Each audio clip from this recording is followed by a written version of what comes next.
Very seldom do I commence a presentation with an experience I had 3 seconds before I started the presentation, but I can't help but be struck by a very brief and, on my part, poorly performed chat that I just had with Mr. Milkowski, who I was sitting 2 chairs away from, the special advisor to the president of the Canadian Hearing Society.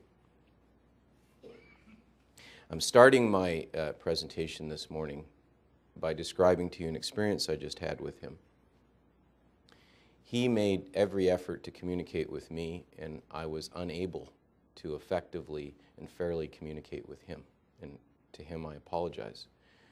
But in his effort to communicate with me, he was able to very effectively explain to me some of the hurdles that the hearing challenged, the hearing disabled face culturally with the Toronto District School Board and issues around access to education provincially. And what I was struck about and why I'm starting the presentation that way is because when we originally agreed to take on the role that the School Community Safety Advisory Panel accepted, we heard so many terms bandied about. At-risk students, high-risk students, on and on.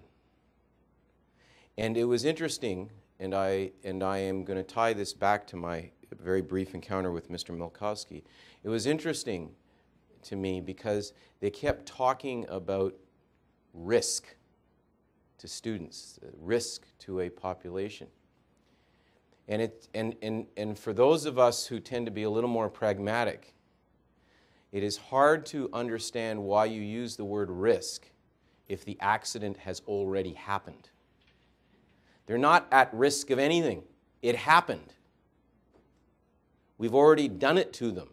The question is, are we going to do it to the next generation and the generation after that? They're not at risk. They are disengaged youth who have been neglected.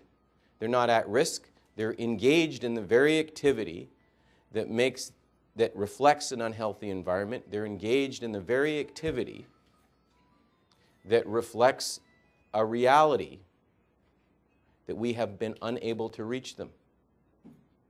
And I was struck by the fact that the inability to reach them was much like my failures in my ability to communicate with Mr. Milkowski today.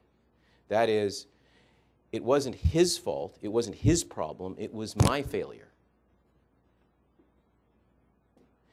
And I want to emphasize, to start this, that it was a very proud moment for me when Mr. Milkowski flattered and complimented the panel's work. And it was a very proud moment for me to appreciate that in a community, such an important community that he represents, sees our report as something useful to them. And I thank you for that, Mr. Milkowski. To be honest, you made my day. Who are we as a society when we are unable to deliver key services to our children? Who are we as a society when we are paralyzed by politics rather than driven effectively by compassion and driven effectively by love for our kids? It is impossible to describe to you the sense of frustration that our panel, in the form of myself as chair, Peggy Edwards, and Linda McKinnon, had felt for 7 months while attempting to deliver a report that we had the hubris to think might help. The sense of frustration occurred from the reality that reared itself and frankly confirmed itself in the aftermath of the release of the report, that the politics that consumes education in this province dominates the agenda. And as long as we allow politics to run the agenda, our children will suffer.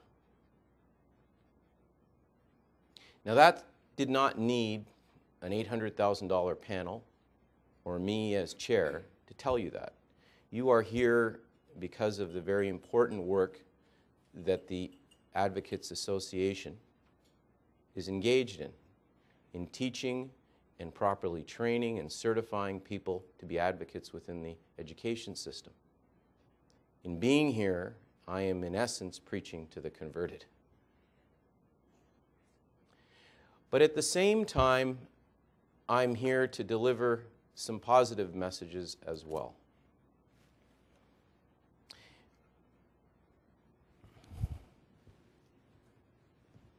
This is where I get to the part where I'm not using the last 3 seconds before my presentation to open.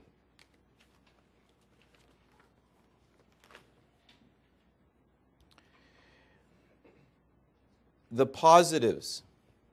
The positives. I say the first positive that flows from the work of the School Community Safety Advisory Panel is that we were able to create a resource for those already converted to push the agenda forward. We were able to create a resource, and in so doing, we are attempting to empower you folks in your different capacities, and I won't for a moment pretend that you represent some kind of homogeneous body, that you're all the same. I was struck by the introductions because you come from all different places with a shared interest. But by empowering you and creating a further resource, I want to emphasize that it becomes, with all due respect, and I am a lawyer, therefore you're going to just forgive my arrogance and presumptuousness. But as a lawyer, I'm telling you, read the thing. It's 5 volumes, including the executive summary. Don't tell me you looked at the website. Don't tell me that you checked the executive summary. You are not only shortchanging yourselves, you're shortchanging those you purport to represent in the advocacy role that you're talking about all day today. I don't say it just because of my arrogance as a lawyer.